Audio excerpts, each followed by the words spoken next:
Gente, boa noite.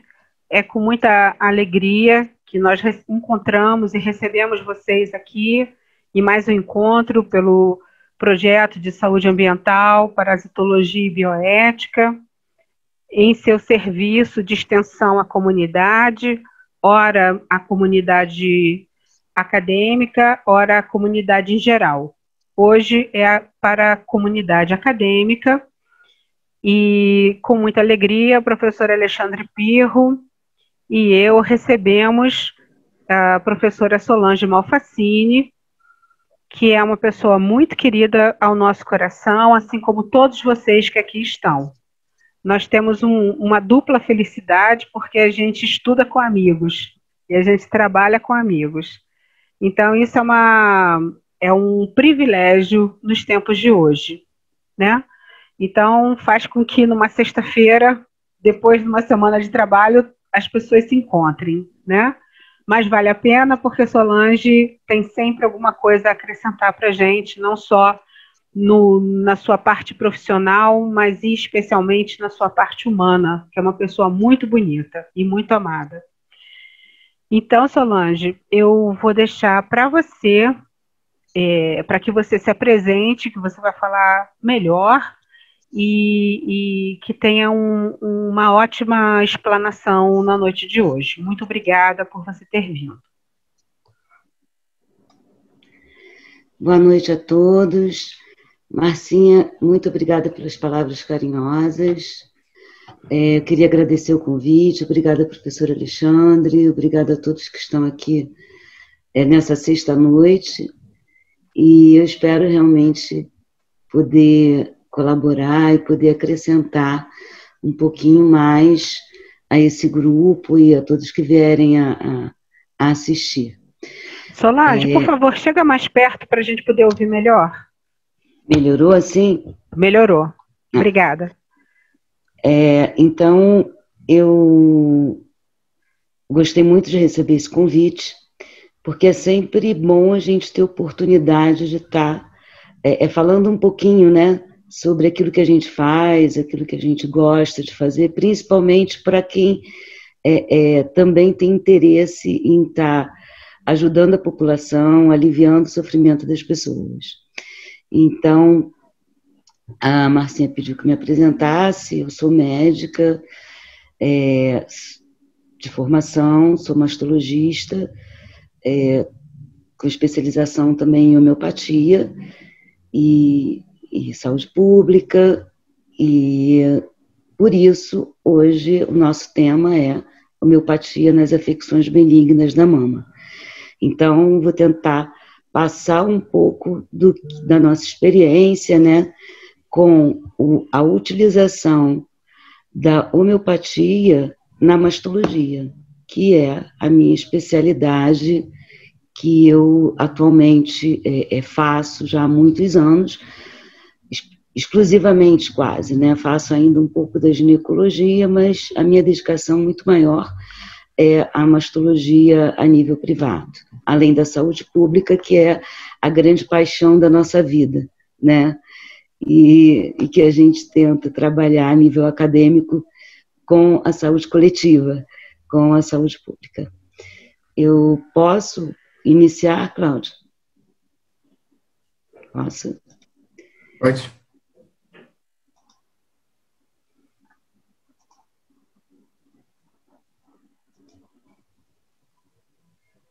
Ok.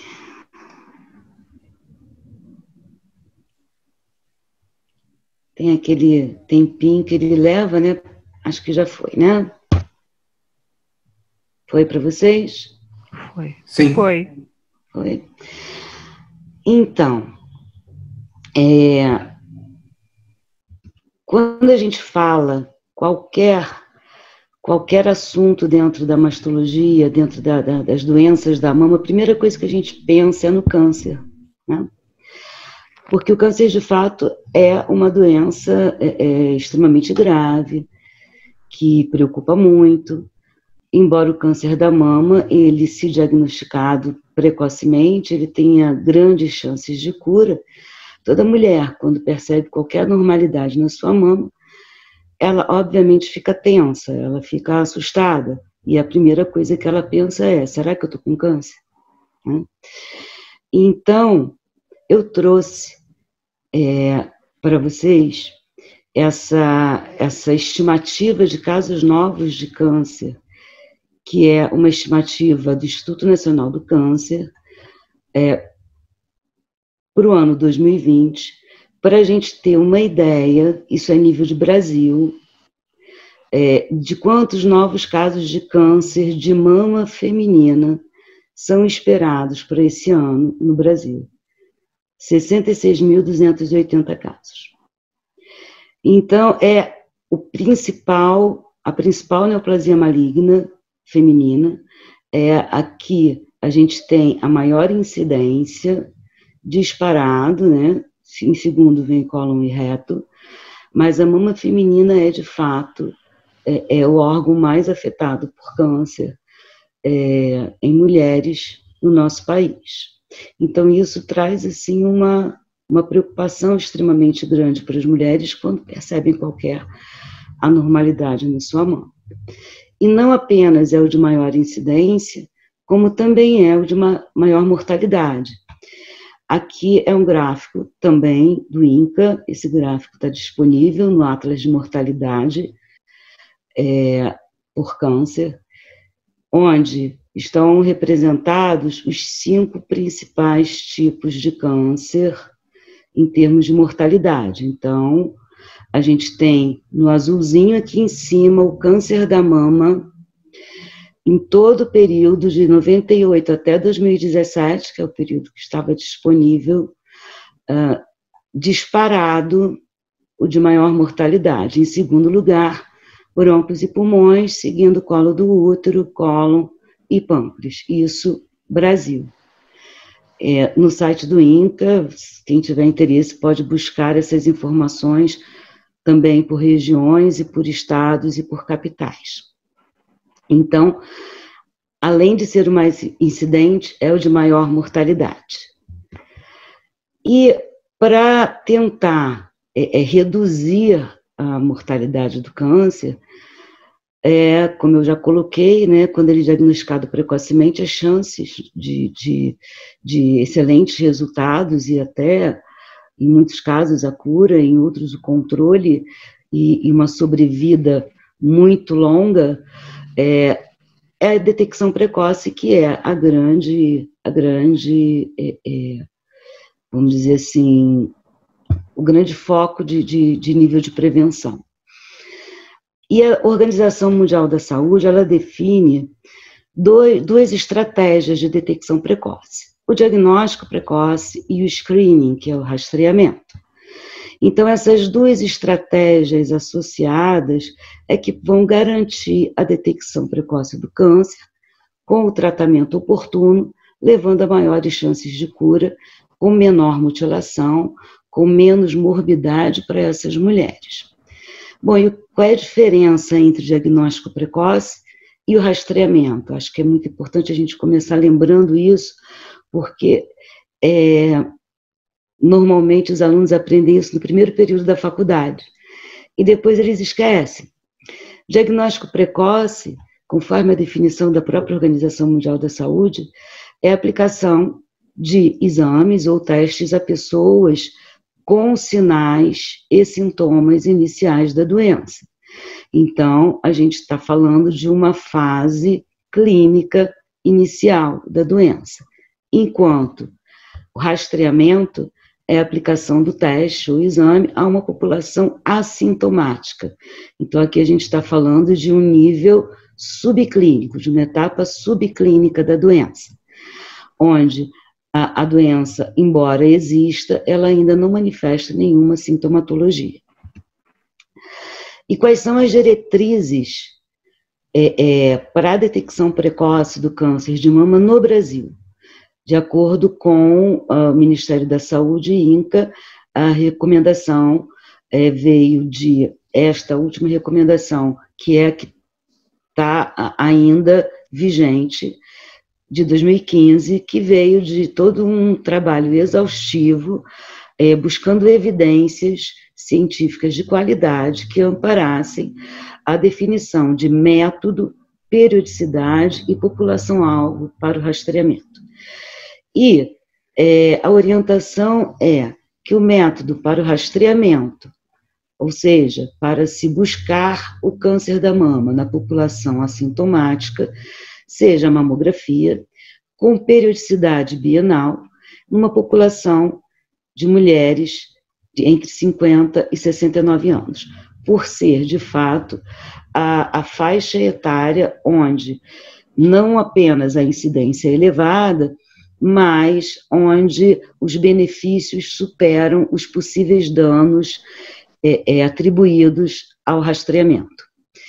Então, essas são as diretrizes que hoje continuam vigentes, e para o resto das mulheres que estão fora dessa faixa etária, a estratégia recomendada é o diagnóstico precoce, através de uma anamnese cuidadosa, de um exame clínico cuidadoso, de orientações para que a mulher possa perceber e identificar alterações na sua mama, enfim, todo um olhar especial para essas mulheres, mas sem a exposição ao rastreamento, que pode ser uma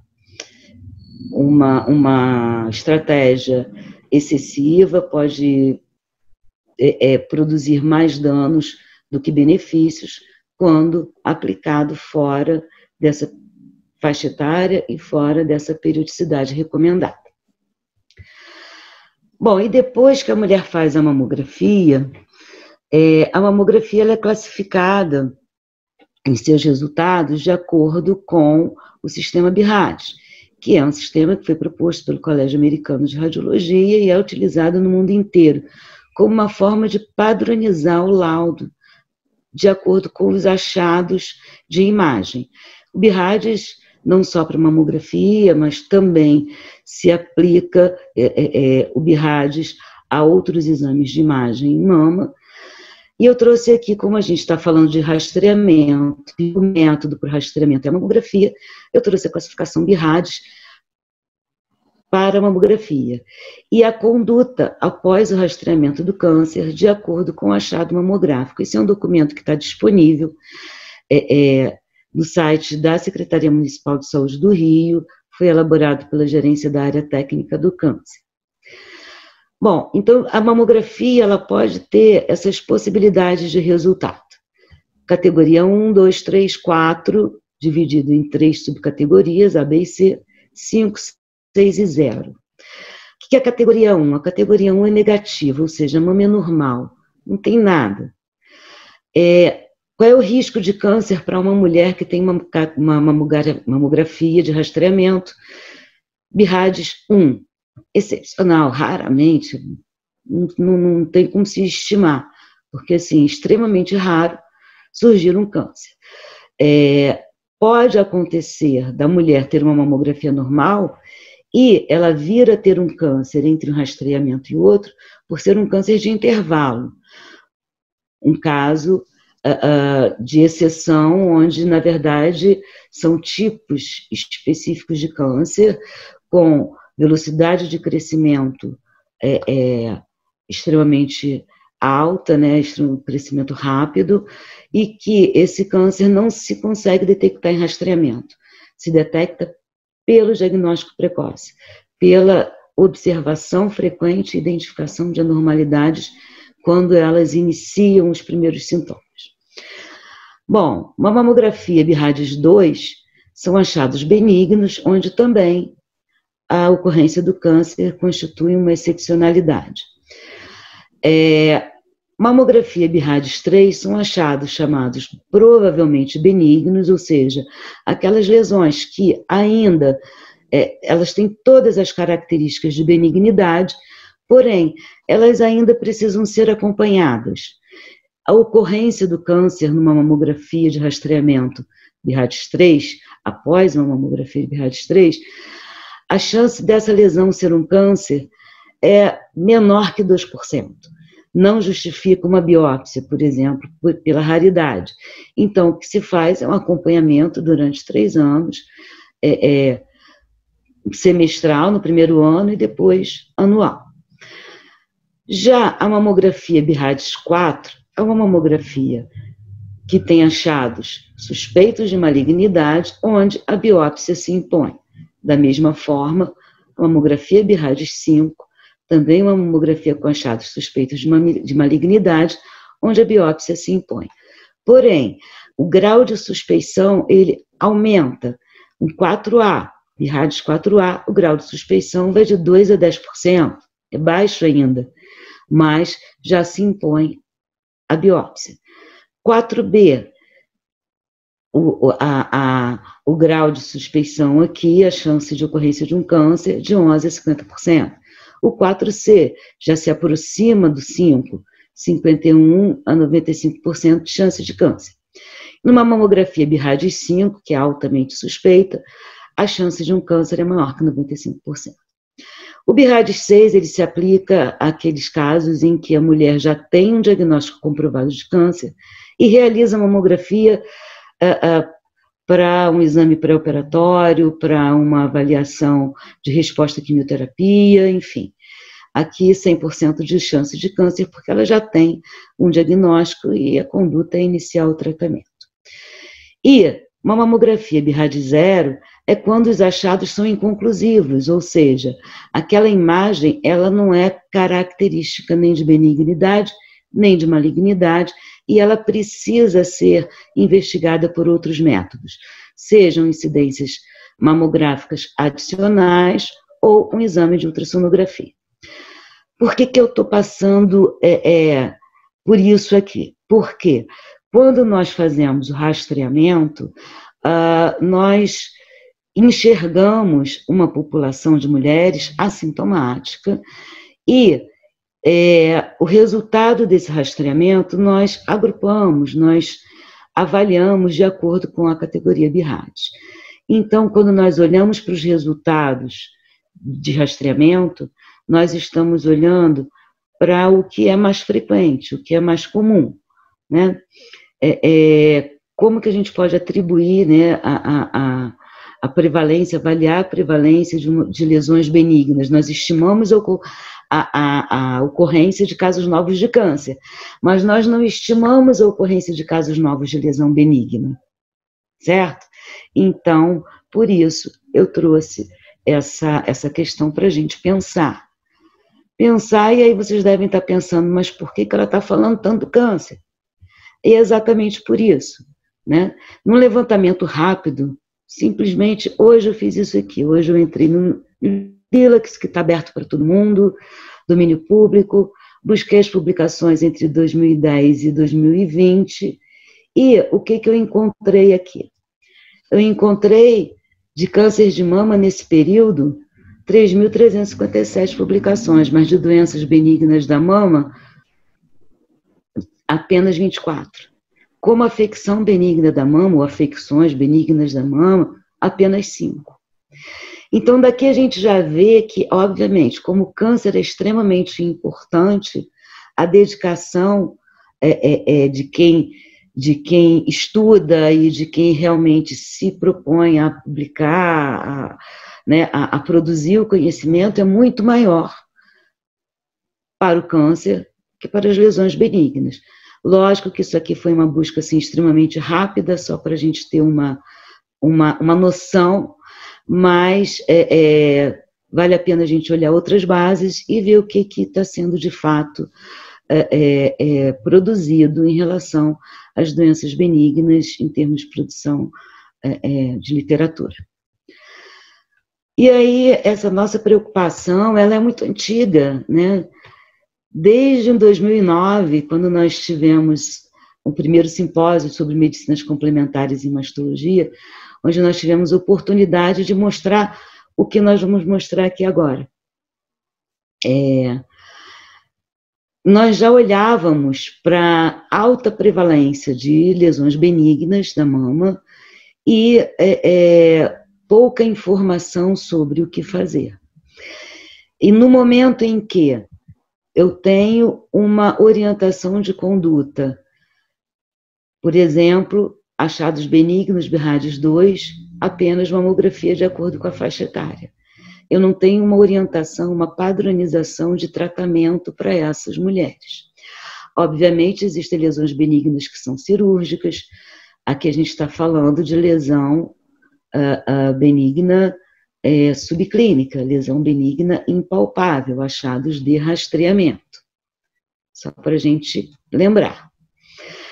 E aí, nessa época desse simpósio, nós pensamos, bom, eu já usava como mastologista, eu já usava a homeopatia no meu consultório, tinha uma experiência com minhas pacientes, e aí nós resolvemos apresentar o que a gente tinha de experiência para tentar contribuir com as pessoas que estão, né, nos serviços sobre o que fazer, quais são as alternativas que nós temos para essas mulheres. Até porque toda lesão mamária vem acompanhada de um sofrimento. Toda doença da mama, mesmo benigna, ela vem acompanhada de um sofrimento, que passa primeiro pelo sofrimento emocional, o sofrimento de saber que tem alguma coisa ali. E a dúvida, né? Será que eu tenho alguma coisa maligna? Será que o que eu tenho pode vir a ser maligno? Então, isso mexe muito com a cabeça das mulheres, qualquer achado. E aí, naquela época, nós pegamos um dado do município do Rio de Janeiro de exames de rastreamento realizados em 2008. 17.627 exames de rastreamento. E, vamos lá, quais foram as categorias BIRADS consideradas câncer ou câncer confirmado? O BIRADS 6, que foi 0, está aqui zeradinho, é o 6. Altamente suspeito, 66 casos aqui, que foi o BIRADS 5, e o suspeito, 4, em 198 casos. O BIRADS 0 é o inconclusivo, então aqui, nesses 3.034 casos, eu posso ter algum caso de câncer, ou alguns casos de câncer, porque o resultado, na verdade, é um resultado indeterminado, mas que na grande maioria corresponde à lesão benigna. Mas vamos colocar o BIRADS 0 junto com esses suspeitos. Ainda assim, eu tenho mais do que 75% dos exames realizados, resultando ou normal, ou benignos, ou, provavelmente benignos. Sendo que achados decididamente benignos, um percentual aqui elevadíssimo de quase 50%.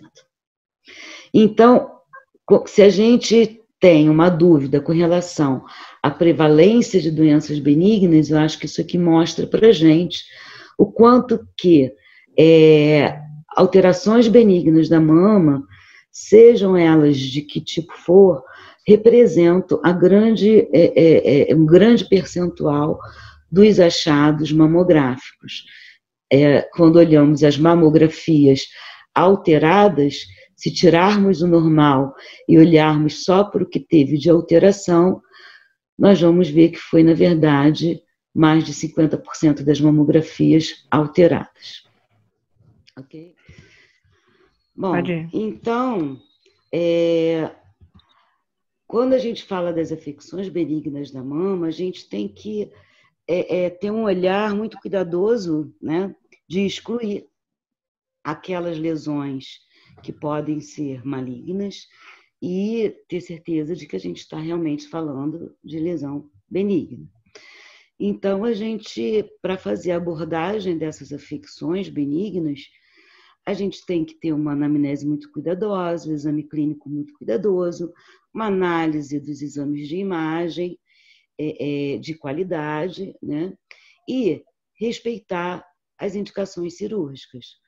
Obviamente, existem várias drogas alopáticas que podem ser utilizadas em algumas situações para alívio de alguns sintomas, né? E com certeza nós temos várias possibilidades de tratamento não homeopático, porém, os melhores resultados, assim, na minha prática, né? Eu tive realmente ótimos resultados quando eu comecei a usar a homeopatia. Até porque existem, vocês estão vendo que eu estou falando de afecções benignas, eu não estou falando de doença benigna. Porque o que a gente tem assim, mais frequente no grupo de afecções benignas? Os nódulos, né? Que é um grupo assim, extremamente comum, o principal tipo é o fibroadenoma. Quando ele é pequenininho, ele não é cirúrgico, né? Subclínico, não é cirúrgico. Os cistos, a descarga papilar, que pode estar associada à hiperprolactinemia, ectasia ductal, ao papiloma. O abscesso subareolar recidivante, que é extremamente comum em pacientes tabagistas, e ele normalmente só se resolve depois que você faz um tratamento cirúrgico, retirando os ductos acometidos, e a alteração funcional benigna da mama. A alteração funcional benigna da mama é extremamente frequente e costuma estar associada a cistos, a muita dor, a nódulos. A alteração funcional ela é uma entidade que foi, na verdade, definida com esse nome em 1994, pela primeira reunião de consenso em mastologia. Antes disso, se chamava de displasia mamária. Oi? Oi? Não, deve ser a Josiane tentando entrar. Sim. Antes disso, vou avisar ela aqui, tá? Se usava o termo displasia mamária. Então, muitas mulheres hoje ainda dizem, eu tenho displasia mamária, quando, na verdade, estão se referindo à alteração funcional benigna da mama, que não é uma condição que caracterize o que está embutido no conceito de displasia. Né? Então, é um conjunto de alterações não patológicas, caracterizadas por variações fisiológicas normais, alternando fenômenos evolutivos e involutivos da glândula mamária. Então, eu não posso dizer que é uma doença. Então, por isso, eu prefiro colocar num grupo de afecções, né? De alterações benignas da mama. Então, eu posso dizer ou entender que as alterações funcionais, elas estão entre o fisiológico e o patológico. Elas estão no limite que ainda não é patológico, mas que extrapola o fisiológico, ou está no limite máximo do fisiológico. Né? Clinicamente, a gente pode ter como principais sintomas a dor, a nodularidade, espessamentos, cistos e o derrame papilar, que normalmente é bilateral, multicolorido, sem nenhuma suspeita. E sintomas associados, como instabilidade emocional, ansiedade, cancerofobia, são mulheres que têm muito medo de ter câncer, até pelo tanto que tem de sintomas, né? Hipocondria e outros distúrbios pré-menstruais. Mulheres que acabam tomando vários remédios, tentando utilizar várias formas de tratamento, e esgotam as possibilidades de tratamento. Bom, e se a gente for, então, olhar para a homeopatia, segundo Hahnemann, a doença, ela é produzida quando algum agente mórbido provoca um desequilíbrio da força vital. Desequilíbrio esse que gera sensações desagradáveis, os sintomas. Tentando tirar esse quadrinho aqui da minha frente. E que, em algum momento, quando esse estímulo e esse desequilíbrio persiste, pode, então, levar ao desenvolvimento da doença. E, se olharmos para os níveis Eu estou tentando tirar, como é que eu tiro aqui, Cláudia? Vou botar lá embaixo. Para os níveis de evolução mórbida, então nós temos um primeiro nível, que é o nível sensorial. Segundo nível, funcional. Então eu percebo que alguma coisa não está bem. Eu sinto, começa a funcionar de uma maneira diferente, até que se instale o nível que vem, o nível lesional. Então, quando a gente olha para a alteração funcional benigna e a gente olha para o conceito de doença, segundo Hahnemann, e para os níveis de evolução mórbida, a gente vê que existe uma semelhança, né, de pensamento e que seria uma entidade que estaria assim muito, muito próxima daquilo que a gente tem de conceito na homeopatia.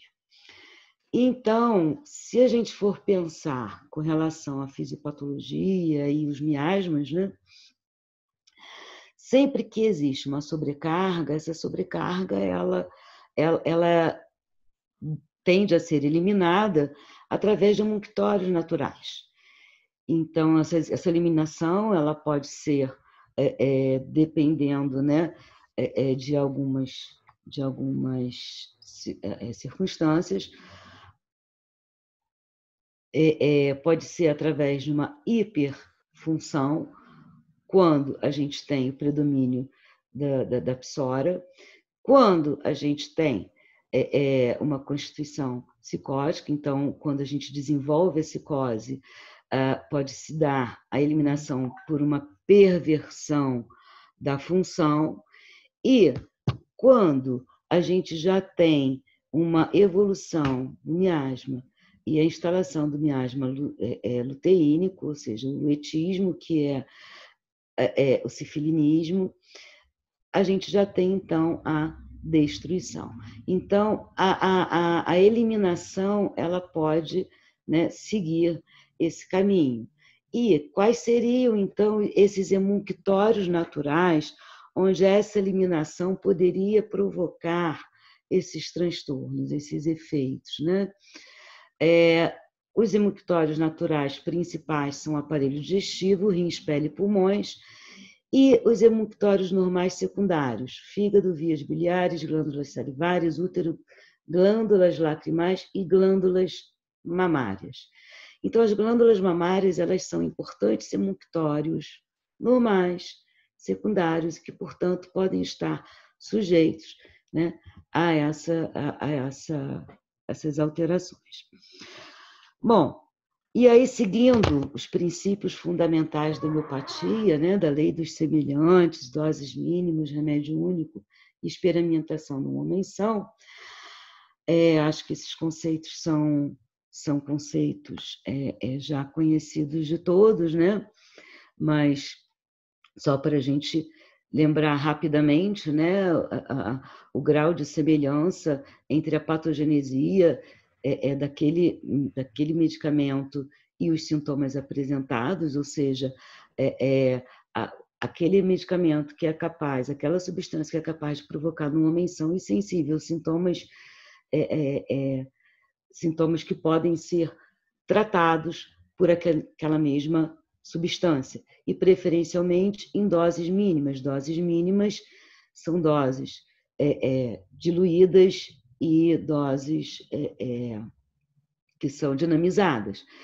Quanto menor a dose, mais a gente vai ter e maior a dinamização, a diluição sempre acompanhada da dinamização, a gente tem maior liberação de energia e maior efeito desse medicamento.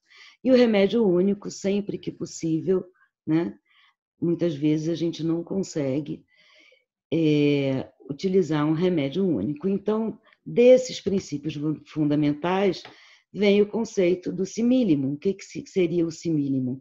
Aquele medicamento cuja patogenesia melhor coincidir com a totalidade sintomática daquele paciente. O que, na prática, nem sempre nós conseguimos. Então, nós temos que olhar para os sintomas do paciente. E a gente tem uma hierarquia nesses sintomas, né? Os sintomas mentais, eles estão sempre em primeiro lugar, né? São os de maior hierarquia, seguindo-se os sintomas gerais e os sintomas locais. Temos que olhar para o sintoma que é estranho, raro, peculiar. É um sintoma que chama a gente para aquele medicamento. E a síndrome mínima de valor máximo, aquele menor conjunto de sintomas que, na verdade, vão dar para a gente o maior grau na hora da gente escolher o medicamento que a gente vai estar utilizando. Então, a gente tenta sempre ter um mental, né, sempre que possível, porque os mentais são sempre os de maior hierarquia. Mas, mesmo assim, nem sempre a gente consegue, e muitas vezes a gente precisa prescrever orientado pelo sintoma local. E o que justifica? Quais são as indicações para a gente prescrever orientado pelo sintoma local? A ausência de outros sintomas. Eu posso ter apenas um nódulo e não encontrar naquele paciente, naquela paciente, nenhum outro sintoma que seja importante, que me chame para algum medicamento. A ausência de sinais característicos, a ausência de algum sintoma raro, estranho, peculiar. Ou a discordância entre o local e os sintomas gerais, também pode acontecer. Ou quando a gente pretende iniciar o tratamento utilizando um medicamento para fazer drenagem, facilitar a drenagem. Bom, então a gente utilizando o repertório, olhando para o repertório os sintomas da mama, então eu repertorizei a dor mamária nas suas várias modalidades que aparecem no repertório, repertorizei o espessamento mamário, entendido no repertório como uma enduração da mama, né, nas suas várias modalidades, né? Então a gente tenta sempre caracterizar da melhor forma possível, né? Então, de acordo com alguma característica que lhe dê um diferencial, né? Então, a relação com a menstruação, a lateralidade, o edema, a inchação, né? E o repertório traz esse termo, inchação da mama, e também caracterizando com relação ao período menstrual. Outras sensações referidas na mama, então a sensação da dormência, a sensação de formigamento, sensação de massa, sensação de plenitude, de pressão, a mama sensível, aquela mama que a mulher diz que encosta, né, e traz desconforto. E a relação com a menstruação, não buscando, por exemplo, a dor relacionada à menstruação, mas a relação com a menstruação enquanto uma característica. E aí surge o sintoma local mama menstruação, e aí antes, após ou durante. O nódulo ele aparece no repertório como um tumor da mama ou tumor nódulo, e aí pela lateralidade e pela relação com a menstruação. Então, os medicamentos de maior pontuação após repertorização dos sintomas foram aqueles que nós consideramos de maior semelhança com as afecções mamárias. E quais foram esses? Os que mais foram utilizados na prática, dentre os de maior pontuação: Asterias rubens, Conio maculatum, Phytolacca, Lacanino, Actaea racemosa e Scrofularia nodosa.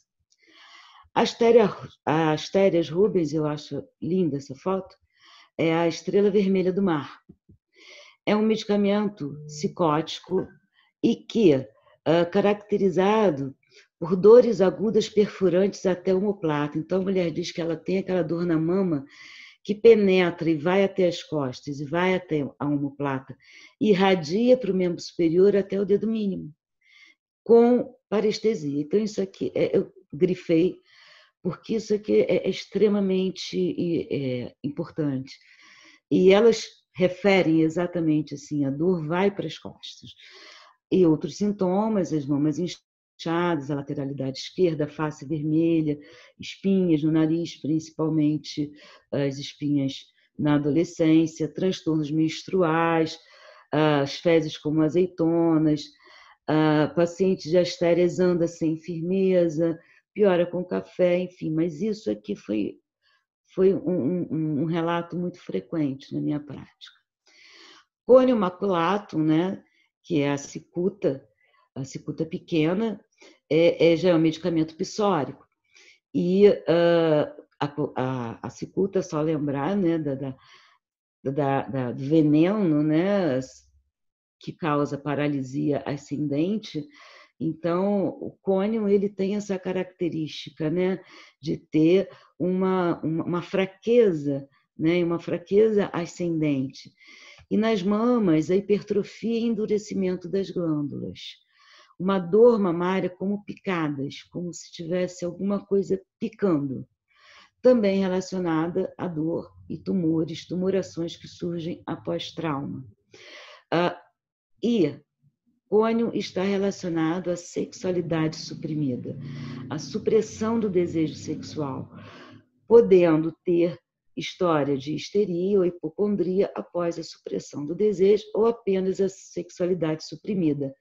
E aí eu me lembro bem de uma paciente que eu tive, que ela era freira e que o resultado que a gente teve com o cônio foi assim maravilhoso. E que o que mais me chamou a atenção foi o tipo de dor e a sexualidade suprimida. Além disso, o cônio tem uma falta de entusiasmo com uma infelicidade mental, né? Uma indiferença, não quer nada. E melhora com os pés pendentes, quando está com os pés para baixo. A vertigem de cônio, aquela vertigem quando vira a cabeça. Simicifuga racemosa é um outro medicamento vegetal também, né, utilizado até na fitoterapia, se utiliza muito a simicifuga racemosa em mulheres na pós-menopausa. O medicamento homeopático, a Acteia racemosa, é caracterizado por uma loquacidade sem coerência e medo de enlouquecer. Né? Simicifuga tem medo de ficar louco. Simicifuga tem muito medo da loucura. E tem dores, as dores de simicifuga são como choques elétricos, e a sensação de Berindal. Berindal, que é aquela sensação de que os órgãos pélvicos estão saindo, como se estivessem prolapsando. Além disso, os sintomas de Acteia pioram com a menstruação, o que também é um sintoma peculiar, porque normalmente as dores mamárias elas melhoram quando a menstruação vem. Acteia, a dor piora quando a menstruação vem. E quanto maior o fluxo, mais intenso o fluxo, maior a dor. Além da rigidez, né? A rigidez muscular, que é uma característica de Acteia também.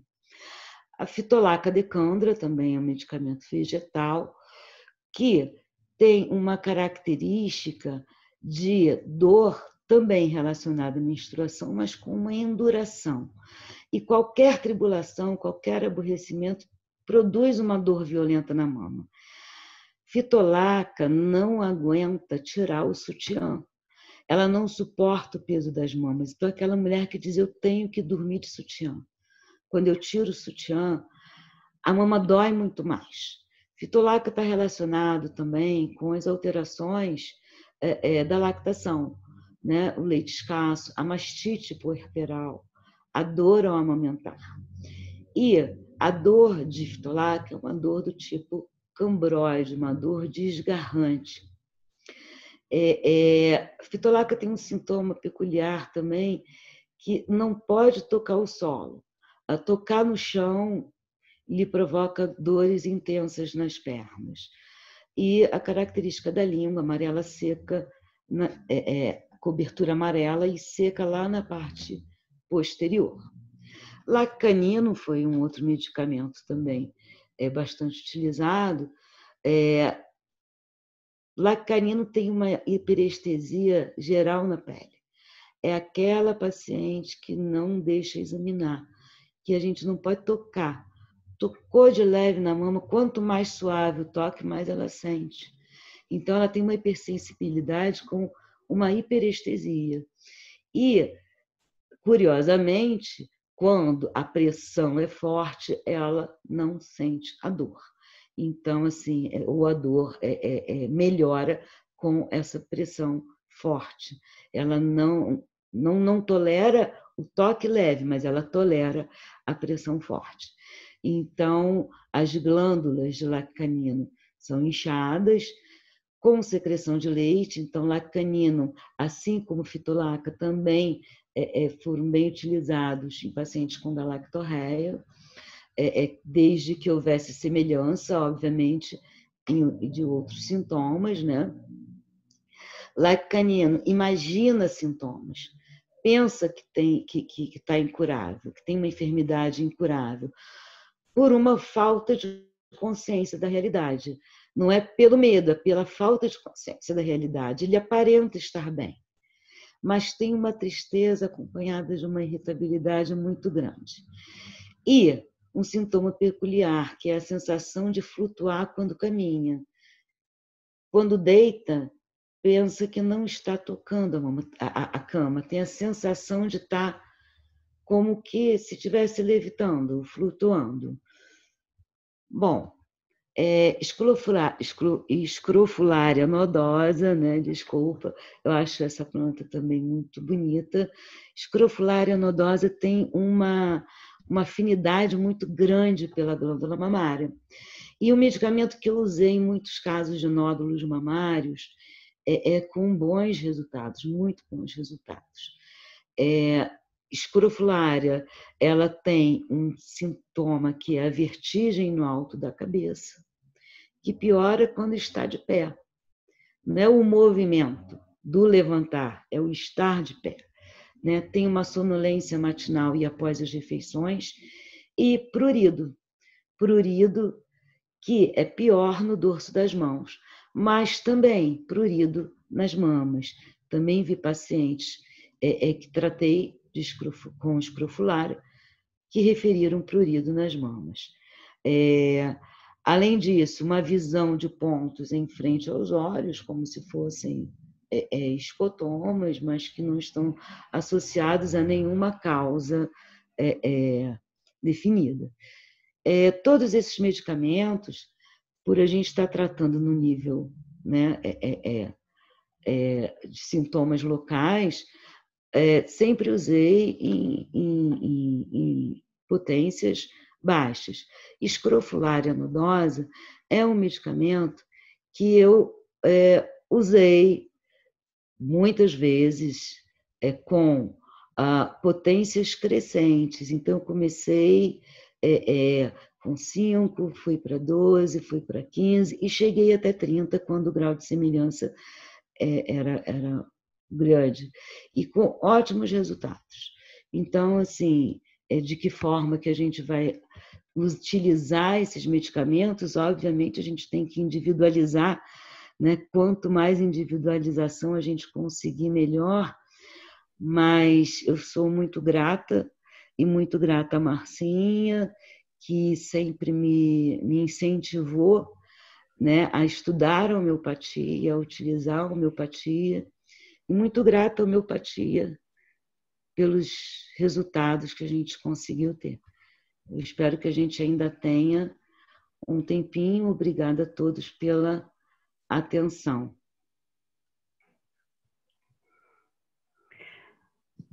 Solange é sempre muito didática, foi muito interessante sua apresentação e muito enriquecedora. E eu fui me lembrando de detalhes que eu já não lembrava mais. Muito bacana. É muito bonito quando o especialista utiliza a homeopatia, né? O grau de percepção das coisas ele é muito maior, né? A lei da semelhança. Alguém gostaria de falar alguma coisa? Josiane, Alexandre, Celso? Eu queria só dar os parabéns para a Solange. Achei ótima a sua apresentação, super, como a Márcia falou, super didática. Né? Eu fiquei encantado, realmente, muito bacana. Né? E há quanto tempo você usa homeopatia na mastologia? Bom, desde que eu terminei a homeopatia no IHB, acho que foi em 2002 ou 2003.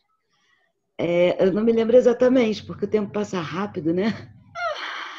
Então, eu acho que tem quase 20 anos.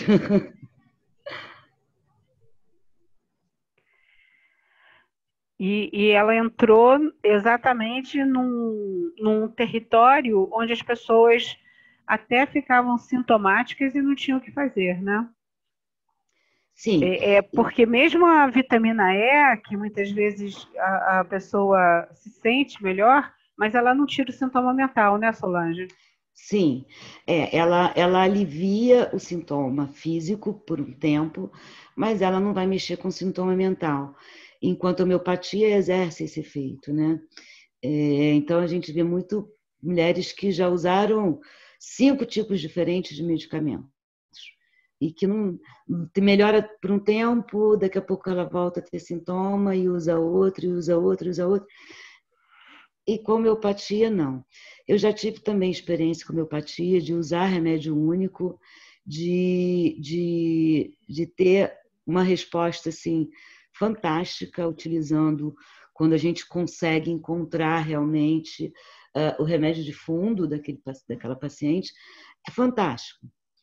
E quando a gente não consegue, porque quando a gente está trabalhando apenas a homeopatia, a gente tem um tempo até, né, diferente de quando a gente está trabalhando uma especialidade utilizando a homeopatia como uma forma de terapêutica. Então, assim, o tempo que a gente tem para aprofundar com aquele paciente nem sempre nos permite aquilo que a gente gostaria, né? Então, muitas vezes a gente usa semelhança pelo sintoma local, né? Obviamente, sempre buscando, e a gente acaba que automaticamente a gente busca o sintoma mental, né? É inevitável, né? Mas mesmo que não seja aquele remédio de fundo, mas será o de maior semelhança que a gente puder encontrar. E produz alívio, né? A gente nota que produz alívio. Mesmo não precisa ser esse mínimo. Só de drenar ali no local, você já produz alívio. Exatamente. Que prazer, Josiane. Posso tirar uma dúvida?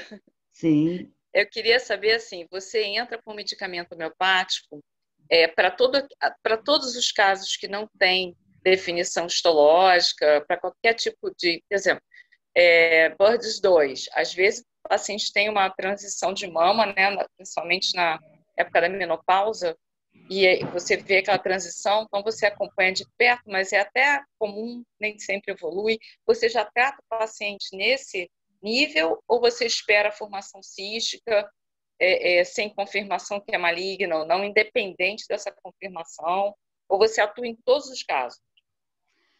Bom, como eu falei, né, eu não consigo muitas vezes dedicar o tempo que a gente precisa para cada paciente, em função que você está trabalhando uma especialidade, né? Então, não são todas as pacientes que eu utilizo homeopatia, tá? Tem pacientes que eu não utilizo homeopatia. Agora, obviamente, eu não vou, já que eu tenho enquanto especialista, né? Eu tenho uma classificação de achados mamográficos e que é utilizada mundialmente para poder direcionar conduta. E, por exemplo, o BIRADS 2, exemplo que você deu, é uma classificação onde a conduta não é pesquisa por histopatológico, a conduta é apenas segmento de rotina, né? Porque são achados tipicamente benignos.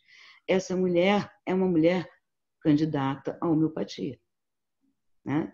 Dependendo dos outros, de todo o contexto, né? Daquele caso. Porque eu não vi a mama desse jeito nesse tipo de paciente, entendeu? Eu esperava a formação para entrar com a medicação. Assim, apareceu um cisto, uma tumoração, mas eu acho que vendo o psiquismo do paciente e avaliando essa mudança na mama, eu acho que a gente já pode fazer alguma coisa preventivamente, né? Exatamente. Mas com certeza. Isso é uma coisa que eu nunca fiz, é uma coisa que eu não fazia. Eu trabalhava mais nos cistos, embora eu não seja especialista, mas a gente mete a mão, né? Tá ali na nossa frente, a gente tenta fazer alguma coisa, né? Claro. Então, assim, trabalhava mais com cistos, com pequenos nódulos benignos, comprovados, entendeu? E realmente, para mim, ônium é um excelente remédio. Ônium e fitolate são os que eu uso mais, né? Do meu conhecimento de mama, né? Mas agora eu vou estudar mais esses que você passou, que eu acho que eu posso ajudar mais pessoas, porque o que tem de mulher que chega com alguma coisa na mama é impressionante, né? Cisto, tem gente que tira cisto desde pequena, desde jovem, entendeu? Há pouco tempo eu tive com uma criança, 10 anos, meu Deus, 11, não, já tinha menstruado, 11 ou 12 anos, que estava com uma mama horrorosa, assim, entendeu? Mesmo não acreditar. Então, eu tratei com cônio e ela saiu muito bem, muito bem. É interessante, é muito bom para mim, pelo menos, ter ouvido a sua aula, porque abriu minha cabeça em muitas coisas. Como a Marcinha falou, né? Você imagina, quando eu comecei a fazer homeopatia, o que era para um mastologista fazer homeopatia, né? Aquela visão de que mastologia é igual a câncer, mastologia é igual a bisturi, mastologia é igual a quimioterapia. Mas a mastologia não é isso. A mastologia, a vivência nossa do consultório é muito mais alteração benigna do que o câncer. É lógico, né? A gente tem muitos e muitos casos de mulheres com alteração benigna. E como você falou, Josiane, assim, a dor mamária é um sintoma extremamente frequente. E você pode não encontrar nada no exame de imagem. Entendeu? E você já tratar a mulher que chega para você com dor é extremamente positivo. Mesmo que essa dor, por exemplo, não esteja ligado com uma displasia, você já pode tratar, no caso, uma pessoa que tem uma displasia crônica, etc.?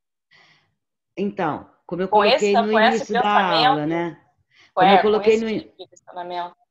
Como eu coloquei no início da aula, a displasia, na verdade, é uma entidade que hoje a gente chama de alteração funcional benigna da mama. Porque ela está no limite entre o fisiológico e o patológico. É onde a homeopatia se encaixa perfeitamente. Né? Então, essa condição que as mulheres chamam de displasia, que pode ser representada apenas pela dor, como pode ter aquele inchaço, aquele edema, pode ser acompanhado de cistos, de espessamentos, né? Ela tem uma resposta assim, muito boa, com certeza. Eu gostaria de falar uma coisa. Quando a gente estabelece uma boa relação médico-paciente, e os sintomas mentais, eles aparecem, né? Eu estou falando de sintomas mentais que qualquer clínico homeopata pode tratar. Não estou falando de sintomas mais graves ou mais sérios, que precisam de uma investigação de um especialista. Então, só para deixar claro que a gente tem estudantes da área de saúde aqui, né? Para eles entenderem. Nós estamos falando de transtornos, às vezes de humor, mas não coisas lesionais. Eles estão no território dos transtornos, realmente. Então, não tem uma doença configurada, mas eles ou precedem, ou acompanham, ou se instalam como sequela daquela doença da mama. Mama é um órgão de choque, né? E se a gente pensar em todo adoecimento da sociedade, então, assim, tem muito sofrimento psíquico. Tem mulheres a questão do gênero, que às vezes sozinhas têm que arcar com os filhos. Então, tem tantas coisas em termos de sofrimento e que a homeopatia pode colaborar. E a gente sempre hipotetiza, né, como a Solange estava falando no início da aula, que você, quando começa a sair do equilíbrio dinâmico, e que você primeiro vai desenvolver queixas queixas que são chamadas de sensoriais. A pessoa tem a queixa, mas não tem nada ainda instalado no corpo físico. Ou ela tem a instalação, né, ela é sensorial ou então funcional, começa a ter perturbações na esfera fisiológica, sua demais, ou, enfim, tá dentro começa a exacerbar ou a diminuir questões fisiológicas, até começar a ter a instalação, então, da doença benigna.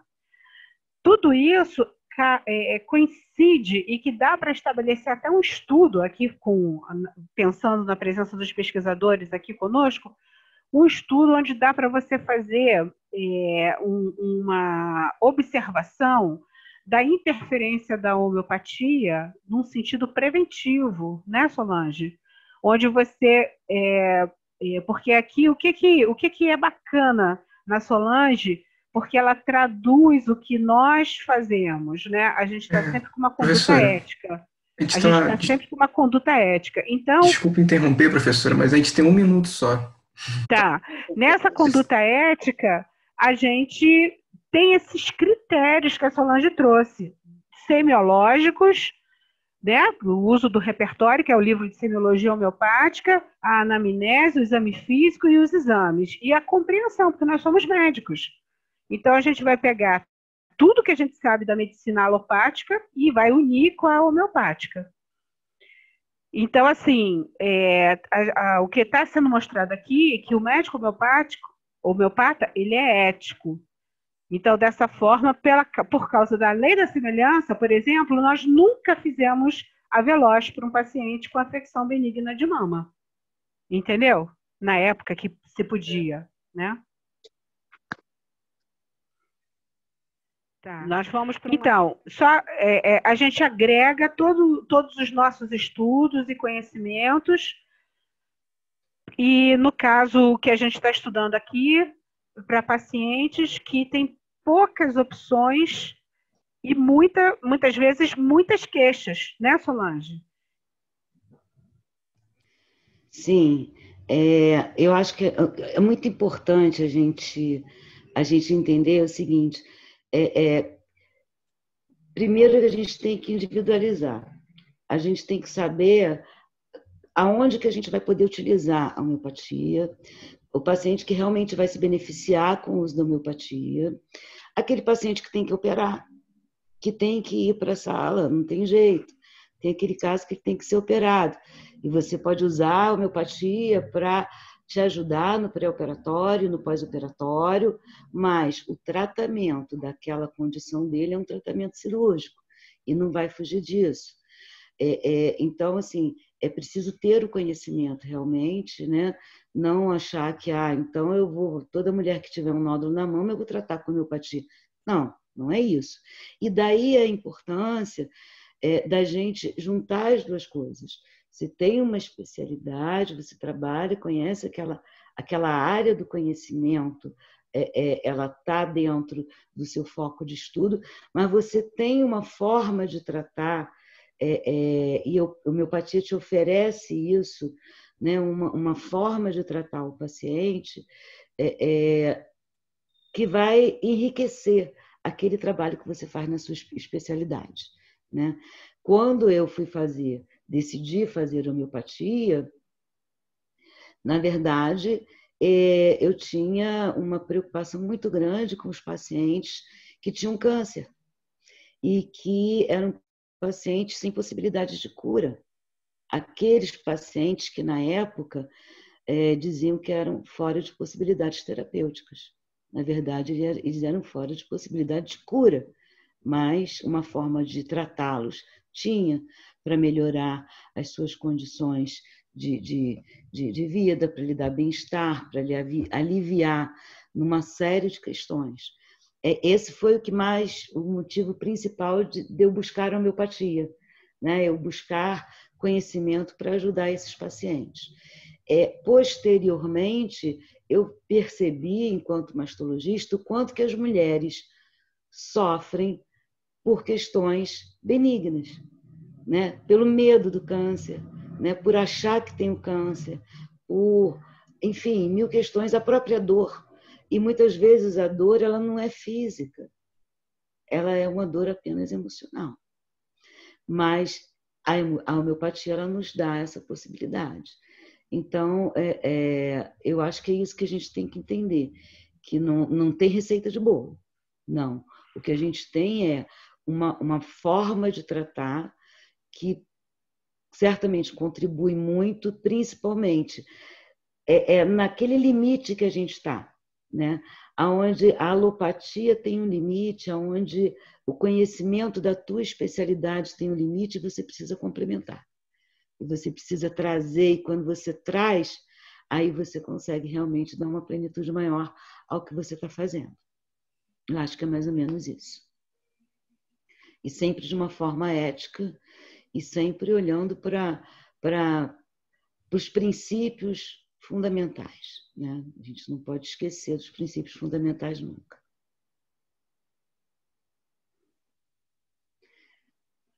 Professor Alexandre, professor Celso. Oi, Márcia. Eu queria dar aqui os parabéns à Solange, eu adorei a apresentação dela, e eu nunca tinha pensado dessa forma. Assim como a Josiane estava falando, né, eu sempre imaginava a homeopatia entrando para melhorar o processo cirúrgico, trabalhar, digamos assim, minimizando o risco de metástase, né, ou abrandando efeitos de uma quimioterapia adjuvante depois de uma cirurgia, uma coisa assim. E eu nunca pensei, né, numa possibilidade de atuação quase que profilática, vamos usar esse termo, né, numa tentativa até muito interessante mesmo, surpreendente, de tentar se antecipar ao câncer, vamos dizer assim, né? Porque eu vejo o câncer como uma doença terrível, não só pelo que ele causa, mas os mecanismos, vamos chamar assim, de ação do câncer, vêm como estratégia, parece que é uma doença que tem uma intenção e que planeja, né, como ela vai evoluir dentro do paciente. Isso sempre me impressionou, a forma como o câncer, né, evolui dentro do paciente. Então, você tem um paciente que lá, de repente, está até com um BIRAD baixo, aparece, de repente, um halo inflamatório, aquilo ali, do nada, né? E parece que o câncer planejou aquilo de algum modo. É uma maneira absurda de falar, mas é a sensação que dá. É quase isso. Então, esse trabalho da Solange me fez pensar por uma outra via que eu nunca tinha pensado. Excelente, adorei. Obrigada, Celso. E é aquela questão da gente pensar, né, no que a gente pode fazer para a gente trazer o equilíbrio da nossa energia vital, né? Então, como você está colocando, se desequilibra a energia vital e não traz ela para o eixo, né, e aí vai o turbilhão. Então, o que a homeopatia faz, né? Na verdade, ela traz esse equilíbrio, né? Traz a energia vital para o eixo novamente. Então, no momento que você consegue equilibrar, você consegue deter, né, esse turbilhão que estava prestes a se formar.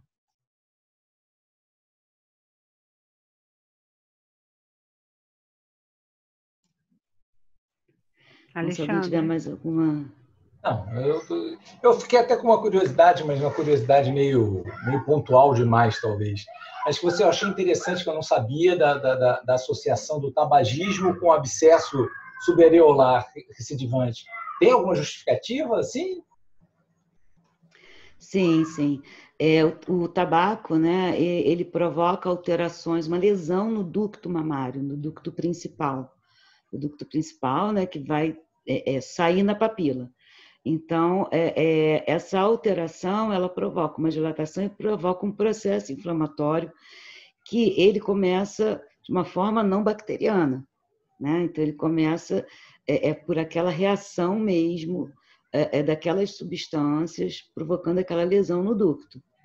Depois vem, frequentemente, infecção bacteriana secundária e tal, mas aquela mulher, ela vai sempre produzir aquele abscesso por conta do ducto lesionado pelo tabaco. Então, não adianta ela só fazer o antibiótico, drenar, porque sai secreção, ela vai drenar, vai usar o antibiótico, vai fechar. Ele fistuliza, fecha. Daqui a alguns meses ou um ano, começa toda a reação inflamatória de novo, então vem aquele processo de abscesso novamente, por isso ele vai e volta. E para fazer o tratamento definitivo, você tem que pegar um período em que está entre um processo e o outro, né, um período sem abscesso, e fazer uma cirurgia retirando todos os ductos principais, toda essa parte dos ductos que sai na papila. Sim. Aí resolve, porque é a parte lesionada. Mas ductos de outros órgãos também são afetados pelo tabagismo? Em outros sítios, digamos? Aí ou não? eu não sei. Aí eu não posso lhe Sim, responder. Talvez não seja uma peculiaridade, mas é frequente na mastologia. Sim, na mama sim. Por causa da vasoconstrição, outros ductos podem ser, sim, afetados. Mas isso depende de cada tecido, entendeu? Sim. Fiquei pensando. E assim, já que é uma inflamação química, vamos dizer, né? Se a pessoa tem abscesso, mas continua fumando, eu até entendo essa reincidência. Mas e se a pessoa para de fumar? Ela vai continuar? Tem a possibilidade de ela continuar fazendo esses abscessos? Olha, teoricamente, se ela para de fumar, a agressão diminui e ela pode até parar de fazer os abscessos. Mas eu já vi mulheres que a lesão foi tão intensa que mesmo parando o tabagismo, parando o uso do tabaco, elas ainda fizeram abscessos posteriormente. Entendeu? Então, assim, não é uma regra, né? Com certeza vai parar de fazer, não. A chance do abscesso diminui. Agora, com certeza, se ela não parar de fumar, ela não para de ter o abscesso. Ela parando de fumar, a chance de parar de ter abscesso existe. E pode acontecer, dependendo do grau da lesão, dela ainda ter o abscesso.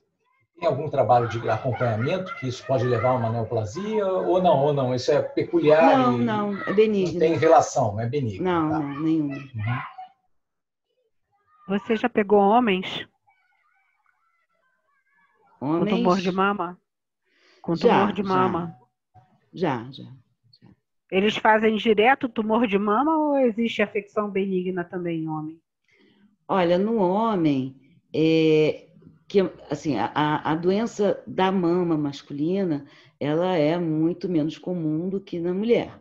Né? O próprio câncer é um caso de câncer masculino para cada 100 casos de câncer de mama feminina. Agora, o homem também ele pode ter doenças benignas, ele pode ter nódulos benignos, pode ter nódulo com hiperplasia, que não é câncer, mas é uma doença benigna, né? E assim, não é tão comum, tá? Realmente não é tão comum. A gente vê mais até a ginecomastia, que é apenas o aumento, né, do volume da mama, do que o nódulo. O que mais comumente a gente vê no homem é a ginecomastia não associada a nódulo. Mas eu já tive, inclusive, pacientes que operei com achados suspeitos de malignidade e eram nódulos benignos. Mas Solange não seria também, porque o homem não faz acompanhamento regular, né? Então, muitas vezes, quando ele procura o atendimento médico, já pode estar no estágio mais avançado. Ou não? Não, Celso, eu vou te dizer uma coisa assim. O homem, a mama masculina ela é muito pequena, né? Então, qualquer anormalidade que ele tenha na mama, ele facilmente percebe, né? Agora, é muito pouco tecido que ele tem ali também, né? Então, você imagina que qualquer nódulo, qualquer tumor que apareça logo em uma dimensão ainda pequena, ele já se torna perceptível, né? Então, por mais que não se faça nenhuma ação de estar buscando, né, a doença masculina, no caso da mama, mas a própria, vamos dizer assim, o hábito não só do próprio homem, mas da sua companheira, do seu companheiro, né, de estar até num momento de um relacionamento íntimo, né, é facilmente perceptível, né, se percebe com muito mais facilidade, né? Entendi. Cláudia e Patrícia querem perguntar alguma coisa? Que daqui a pouco vai cair o Zoom e a gente vai agradecer antecipadamente a Solange. Foi maravilhoso. Valeu a pena, não Sem foi, dúvida. gente? Valeu muito. Ótima alocação de uma sexta-feira à noite. Não é? Valiosa. Valiosa. Queria agradecer muito a doutora Solange e a professora Márcia. Como acadêmica mesmo, eu aprendi bastante, acredito que o Cláudio também, né? Homeopatia também é um assunto muito pouco falado na nossa graduação, então é sempre bom a gente ouvir coisas de fora, porque a gente tem pouco acesso, e é bom ouvir as vozes da sabedoria.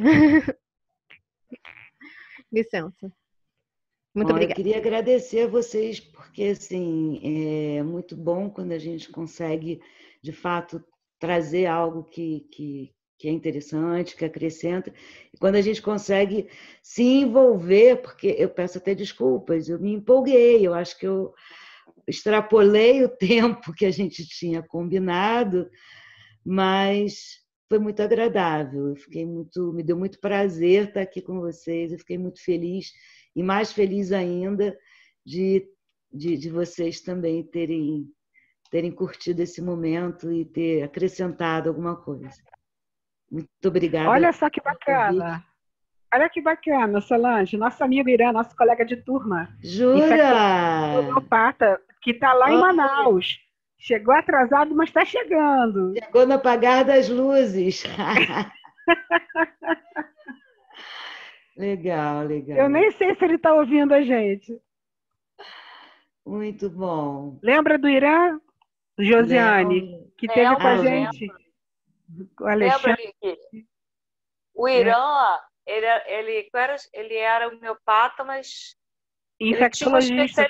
Infectologista, isso. Infectologista lá em Manaus, lembra? Trabalha, estuda acidentes peçonhentos. Sim, sim.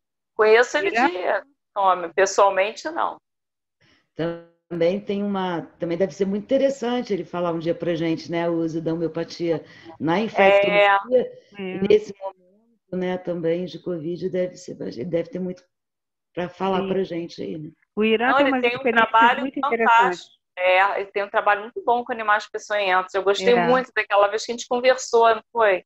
Foi. Ele estava no laboratório, né? Foi lá no Pirro e na Morgana. Isso. Lembra, Pirro? Nossa, ele tem trabalhos maravilhosos. Ele devia realmente falar aí pra gente. Vamos ver se ele aceita.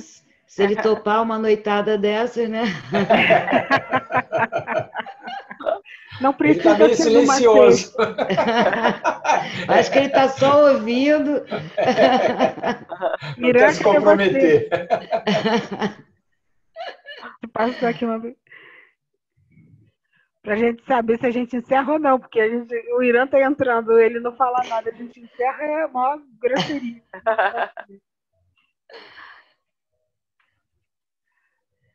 Josi, também muito bom te ver, Josiane. Também não te vi há muito tempo. Muito tempo. Muito bom. Cláudia, enquanto o Irã não fala, pergunta aí alguma coisa. Eu gostei muito da apresentação. Muito obrigado por poder participar aqui assim. Ainda mais que agora estou no meu 5º período e no meu 4º, né, que eu acabei, eu tive a matéria de mulher. E aí vi muito sobre rastreio, bastante coisa sobre CA de mama, mas eu não vi nada sobre esses tipos de métodos de tratamento, por exemplo. É aquela questão, né, da valorização do câncer e aí esquece, né, da doença benigna, né? É natural isso, né? Isso é natural. Acontece mesmo. Foi bom você ter... Você comprovou aquilo que a gente mostrou, né, lá no início da apresentação, né?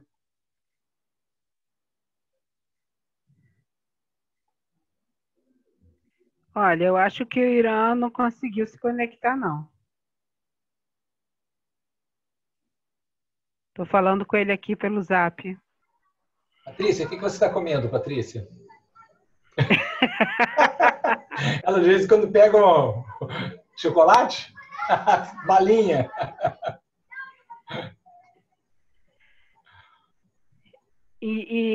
Então, assim, o que eu acho assim, muito bonito é que essa perspectiva do tecido que vai se transformando, porque a doença vai cristalizando, a energia vital vai ficando menos fluida, né? Ela não circula, ela tem obstáculos a esse fluxo, que a gente chama também de obstáculos à cura. Então, esse período da transformação, seja na mama, seja no intestino, seja na próstata, nós temos muito poucas possibilidades terapêuticas. E aí dá para fazer um estudo clínico, que é a especialidade do Irã, o Irã faz pesquisa clínica, né? A gente tem como fazer um estudo clínico dentro da ética, né? Porque dá para acompanhar adequadamente, seja com a homeopatia ou com a fitoterapia, e solicitar os exames e seguir o procedimento que já está estabelecido, né? Entenderam? É uma coisa muito importante, porque tem como você fazer, assim, a medicina, uma profilaxia, uma medicina preventiva, não torcendo para que isso não se transforme, não malignize, né? Evitando malignização. A gente não vai ter como, muitas vezes, comprovar isso, mas só de reverter já é um alívio, não precisa, né, comprovar nada. Sim. Agnus Castus também é um medicamento muito bom, né, Solange? Sim, sim. Para mama, para próstata, para testículo, né? Sim. O Agnus Castus é também. Um medicamento assim muito muito interessante também. Principalmente agora, quando tem duração, né? Exato. E a Asterias rubens é uma lindeza, né? A estrelinha do mar. É linda, adoro ela. Ela é linda. E ela faz muito bem aos pacientes, tanto os pacientes com as afecções benignas, quanto aqueles com câncer mesmo, né? Com câncer de mama. Ajuda. Josiane, aqueles casos da mulher com dor, a dor pura, sem nodulação, sem cisto, as astérias têm um efeito muito bom. Tá. Esse aí eu acho que eu nunca peguei, não me lembro. Principalmente assim, quando você pega a dor característica, a dor típica de astéries, que penetra e vai para a omoplata e irradia para o dedo. Aquela dor não é raro pegar esse tipo de dor. Não é raro. É bastante comum. E é uma dor que impressiona, exatamente. A pessoa vem com muito medo, né, Solange? Sim, sim. Porque é uma dor horrível, né? Tá transfixando, tá começando na frente e indo lá para trás. Você pensa, tá com uma coisa super grave, né? A sensação que ela tem é que a mama tá indo, né? Tá entrando, entendeu? E isso é uma escuta que o médico homeopata resgata, né? Porque são os sintomas que são peculiares, estranhos ou raros, né? Que é uma coisa assim, que você faz uma boa semiologia, mas você, na verdade, na faculdade, aprende a não valorizar essas coisas. E as medicinas complementares, elas resgatam muito a relação médico-paciente, resgatam muito a anamnese. Sim. Né? Inclusive, assim, se a gente for parar para pensar, né, quem não conhece a homeopatia, muitas vezes até acha que um determinado sintoma desses, né, peculiares, quando o paciente fala, bobagem, tá? Né? acha que é viagem daquele paciente, né? Tem aqueles sintomas, não existe isso. Mas, na verdade, nossa, esse é aquele que eu quero ouvir. É esse sintoma que eu quero pegar. É esse que é a deixa para mim. E que quando a gente não conhece, a gente tem um repertório de sintomas que são informações de comunicações de diversos médicos do mundo. Então, nós temos vários repertórios e várias matérias médicas Sim. contando da experiência. Então, tanto de sintomas, como que a pessoa falou, e os remédios que apareceram, e também novas experiências com novas plantas, novos minerais, novos bichinhos, enfim, né? Então, isso é muito importante, tá? Olha, eu acho que o Irã não conseguiu se conectar e acho que a gente está chegando no nosso tempo.